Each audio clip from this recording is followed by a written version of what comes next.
అది 161 స్టేట్మెంట్ అంటారు. లేదా వీళ్ళకి ఎలాగ మాట్లాడాలో వీళ్ళకి ఎక్స్ప్లెయిన్ చేసి జడ్జి గారి దగ్గర తీసుకెళ్ళి 164 స్టేట్మెంట్ తీసుకొస్తారు. ఇట్ కెన్ బి ఛాలెంజ్డ్ దాన్ని కూడా. ఆ ఆధారంగా తప్పించి డబ్బులు పట్టుకోలేదు అన్నారని వెళ్ళి ఎక్కడో కేసిరెడ్డిది అని చెప్పేసి 11 కోట్లన్నా తీరాది వస్తే అది నా సంబంధమే లేదు పొమ్మన్నాడు.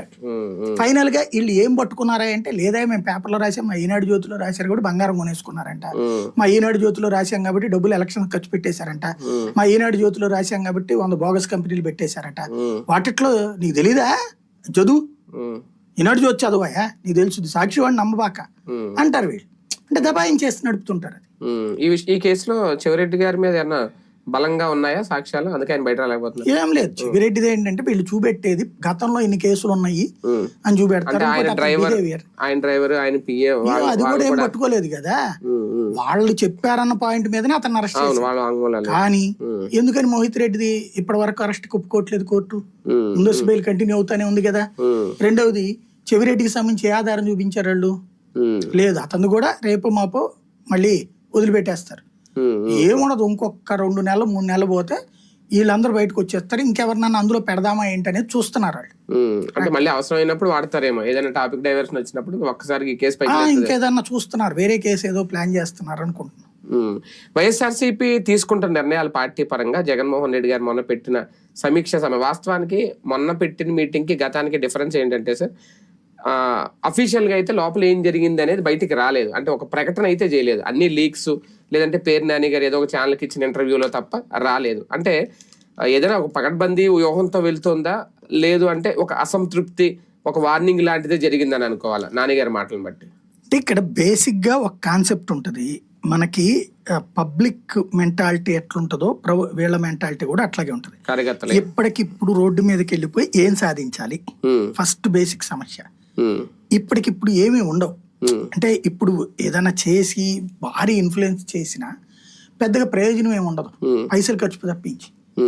కాబట్టి వీళ్ళు ఏంటంటే ప్రజెంట్ పార్టీని సంస్థాగత నిర్మాణం మీద కాన్సన్ట్రేట్ చేసుకుంటున్నారు. మన జరిగిన మీటింగుల్లో కూడా పార్టీ సంస్థాగత కార్యకలాపాలని డిసెంబర్ కి పూర్తి చేసేయమంటున్నాడు. దాన్ని నవంబర్ కల్లా పూర్తి చేయమని చెప్తున్నారు సజ్జల్ గారు.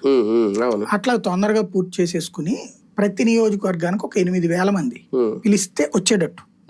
అంటే ఇప్పుడు ఎస్సీ కమిటీ, ఎస్టీ కమిటీ, విద్యార్థి కమిటీ, ఇట్లా ఒక కమిటీ, ఆ కమిటీ ఒక 50 మంది కమిటీ సభ్యులు వేసుకోండి. అంటే ప్రెసిడెంట్, సెక్రటరీలు, వాళ్ళతో పాటుగా ఎగ్జిక్యూటివ్ మెంబర్స్ ఎట్లా వేసుకుంటారు కదా. అనుబంధ విభాగాలు ఉన్నాయి కదా, వీళ్ళకి 15-20 ఉన్నాయి కదా, రైతు విభాగం అని, విద్యార్థి విభాగం, అవన్నీ ఒక్కొక్క దాంట్లో ఒక్కొక్క 50 మందిని అట్లా వేసుకోండి.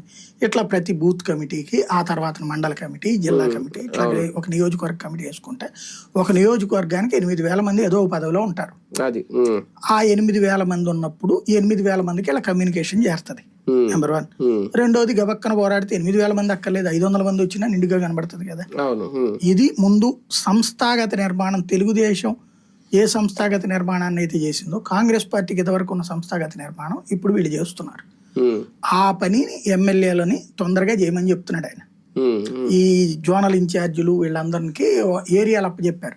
ఇప్పుడు మిథున్ రెడ్డికి కూడా మొన్న 2 ఏరియాలు తీశారు, ఏది అతను జైలుకి వెళ్ళినప్పుడు, మళ్ళీ అప్పచెప్పేశారు. అవన్నిటిని కూడా అనంతపురం ఇవన్నీ కలిపి పూర్తి చేసే బాధ్యత అతను చూసుకుంటాడు, కమిటీలు ఇవన్నీ కూడా.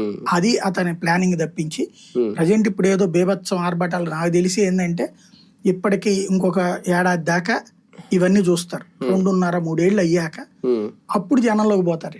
ఈ కమిటీలతో స్థానిక ఎన్నికలకి ఏమైనా ప్రిపేర్ అవుతున్నారా?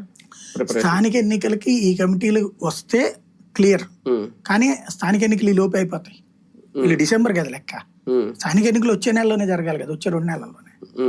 అంటే మార్చి వరకు ఉన్నట్టునే కదా, 2 కదా ఉన్నాయి. జనవరిలో చేయాలనుకుంటున్నారు, వీళ్ళు డిసెంబర్ అంటున్నారు కానీ దానికోసం ప్లాన్ చేయలేదు.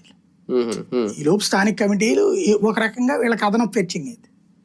వాస్తవంగా ఎలక్షన్ జనవరిలో జరగాలన్నట్టు ఎన్నికల సంఘం ప్లాన్ చేస్తుంది. వీళ్ళకి నోటిఫికేషన్ అది కూడా ఇచ్చింది, షెడ్యూల్ కూడా